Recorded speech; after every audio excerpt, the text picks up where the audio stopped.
ani kan hin jiru jechuudha. Daaniin jireenya Abiraam kanarratti jechuudha. Yeroo hundumaa maaliif shira yaada? Gaafa Niruutti afaana jiraatu shirarratti yaada. Ginoo Hermeelaa faana taanaan shirarratti yaada. Maaliif akkatti dhanqinaatiin mataa saba'ee jireenya Abiraam kanarratti? Ashama akkam jirtu hordoftoonni kiyyaa marti keessan siniin jecha subscribe like comment gochuudhaan na jajjabeessaa siniin jedha. Egaa Daaniin akka jechaa jirutti yeroo darbanii waan baay'een balleessee isa kanaaf immoo dhiifamaa Abiraamii fi Hermeelaa gaafachuu danda'a. Anillee isaan gargar baasuuf isaan gargar qooduufan tureeyyuu kanan hani dhufee miidhama roottaa ilaaleenii isaan immoo gargar ba'uu miti ittuu jajjabaachaa ija guggodhachaa dhufaniitoo jiru. Isa kanaafiyyuu ani yeroo dhiifamaa qabaachuu qabaa fi maal jedheen akka isaan dhiifama gaafadhus hin beeku. Isaan irraas immoo waan ifus hin beeku kan inni jedhe jechuudha. Egaa haa ta'u malee isaan yeroo isaan dhufanitti ariifatteeti kan nu waamtee qubna garaafan sin barbaadanuun jettee maalidha jennaanii jalqabarratti an dhiifama sin gaafachuu barbaada isaan taasisaa ture hundumaahuu jennaanii dhiifama yeroo 3-4 nu gaafatteettaa ati lafuma sana jirtaa waan hundumarrayyuu darbite amma poolis xaabiyaa nu galchitu dirasiitti ani qulqulluu waanan tureef waan numaan balleessineefini bahe malee guyyaa tokkoyyuu wanti keessa ture hin jiru. Garuu immoo akka keessanitti akkana achitti hafuutti ture garuu hin taane wanti sana hundumayyuu taasistee as deebitee dhiifama jettaa yoo garaa keerraa ta'e rakkoo tokkollee hin qabaatu kan inni jedheen jechuudha Abrahaami. Egaa innis immoo wantoota ta'aa turan irratti ani ishii faana gargarsi baasuufan ture amma immoo jaalalli keessan jabaachaa hirummaan keessan jabaachaadha kan dhufe wanta ta'eefi jireenya barbaaddee akkatu jiraattudha kan inni fedhu. Isa kanaaf dhiifamaa isa darbee dhiisiiti. Ani hin balleessine jechuu koo miti. Ilmi namaa hin dogoggoraaf immoo dhiifama jennaan ani dhiifama sii godheera. Ani sii dhiiseera. Ammina yaadus hin jiru. Ati immoo yeroo hundumayyuu wanta wal fakkaatu yaada wal fakkaatu kan hojjechaa jirtu. Isa kanaafiyyuu ani si amanuu hin danda'u. Kanii Abiraam jedhee Hermeelaanis illee akkasuma jettee jechuudha. Yaada wal fakkaatu yeroo hundumaa ilmi namaa balleessuu danda'a garuu wantoota wal fakkaatuudhaan balleessuu hin danda'u. Isa kanaaf akkas namanne nu taasisteetu jirta jennaani eeshii haa ta'uyyuu malee immoo ani waan tokko kan ani barbaadu erga wal jaalattanii erga maal jettanii qalabatee akkasiin godhattaniin barbaada. Seera qalabatee yookiin immoo wacisa hundumayyuu anatu danda'a siinii gatiin sin baastan tokkollee hin jiraatu. Hordoftoota keessaas akkasumas immoo anis sinan keessa dhineennaan maal jechaa jirta waa'ee eenyu haasawaa jirta sii galeeraa jennaan waa'ee keetii fi waa'ee Hermeelaan haasawaatu jira jennaan maal jechuu barbaadde nuti qalabatii godhachuu ammatti hin barbaannusi.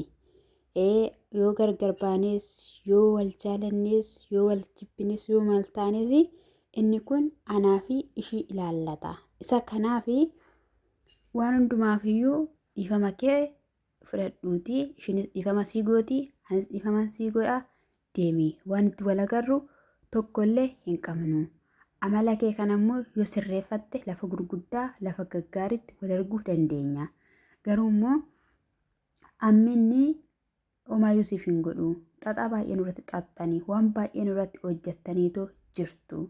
Isa kanaaf namni amina yaadu namni xaxaa yaadu immoo deebi'eetuma ittumaan takaalamee ittumaan kufaa. Nuyi garuu umtuu tokkoyyuu nu irra hin ga'u. Isa kanaaf ati maal yaaddee dhiifama jettee eega kan inni jechaa turanii dhiifamarrayyuu darbee qalabatii godhadhaa isaaniin jechaa jira jechuudha. Gaafuma kamiyyuu xoofoodha kan baatee na deemu jechuudha. Dhugaa marziidha. Jalqaba irratti ati jechuudha. Waa'ee jireenya Abiraam sirreessuu isaan lamaan waliif fuusisuu yookiin immoo qalabatii waliisisuu osoo hin taane ofii keetii jireenya horadhu jiruu horadhu. Meerre edda mana xiggeensa irraa gargar baatee eenyutu si faana jirame? dubar ishee achi ishee sana jala kaata as dhuftee ishee kana jala kaatta maaliif akkattidhaan jechuudha qinaatee sitti naqe jireenya Abiraam.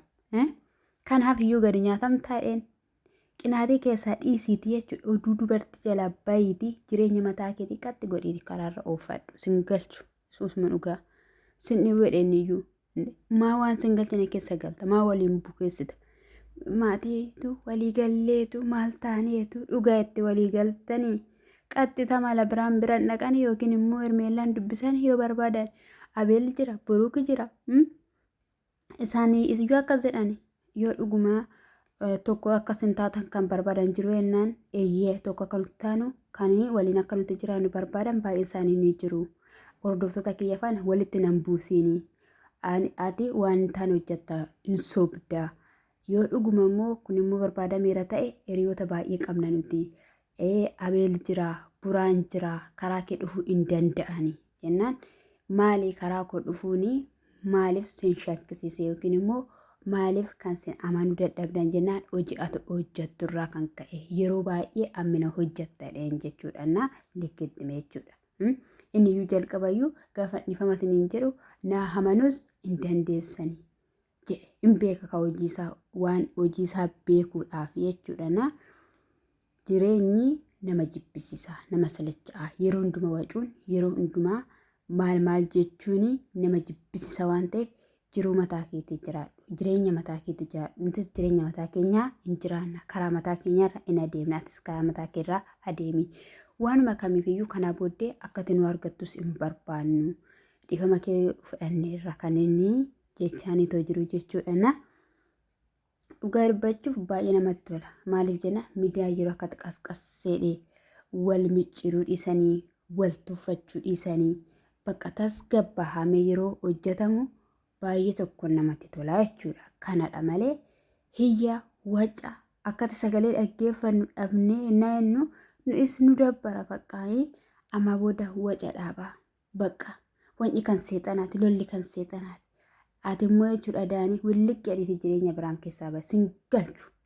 Ati Ruutaas fayyaddeen beektu Abiraamis fayyaddeen beektu Hermeellaas fayyaddeen beektu isa dhugaan sin jiru ofii mataa keetiif iyyuu of fayyaddeen jiru amma timee quluuxaa taate lafatti hafte eeshi ati amma inni galgala kana jechuudha dhaqee tiktookii isaa banatee jechuudha dubartoota tiktookii kanarra wajjin laayifinsa yeroo hundumaa naa dhufaanii kan sin ajaa'ibu jechuudha. Nan ajaa'ibsiifadha dubartoota faana taa'ee tawaasaa jechuudha achirraa hojii biraan qabu jireenya biraan qabu jechuudha. Innaa isa kanas niin jechuun jaaladhaan meermuu fa'ii jechuudha innaa finxirra jechaa hoolan tiktookii san irratti argeetoo jira jechuudha innaa ajaa'iba hoteela dinqisiisaa ajaa'ibaa jechuudha kan isheen Itoophiyaa keessa jiran jedhanii dhugaan siniin jedhina poolis natti fakkaachuu dhaqee. Waan samaanaa gal piyaasaa ta'uu bichaa qabrarra godhe ka boochetti waan ta'eef argitaniittu hin booche malee jilbeeffattee fuulli diimatee mucayyoo jechuudha bifa kana baattee simboo kana baattee jechuudha waan hundumayyuu gochuu hin danda'a Abiraamis hin dandeessi intallis baalukkaadha. Innaasa kana siniin jechuu jaaladha hordoftoota kiyya qaalii fi kabajamoo siniin jechuu jaaladha kaayii isaanii homaa isaayyuu fudhanne garuu gara dhumaa irratti maal akka waliin jiran hin nageenye maaliif jennaan qaxxadhee waafin irra na jalaa badee jechuudha. Fageenya irra dhaabadhee fayyadama siniin jedhee miti rasa kanadha kaayii. Laayikii gochuun komentii gochuun na jabeessaa sin jedhanu qalbii yaadaan gaafan biyya kootti galee mana koo taa'isee taasisaa siniin jechuu jaaladha. Waadaadha Abiraam iyyuu hirmuudhaan waadaa galabee anis waadaan sinii homaa rakkoon jira.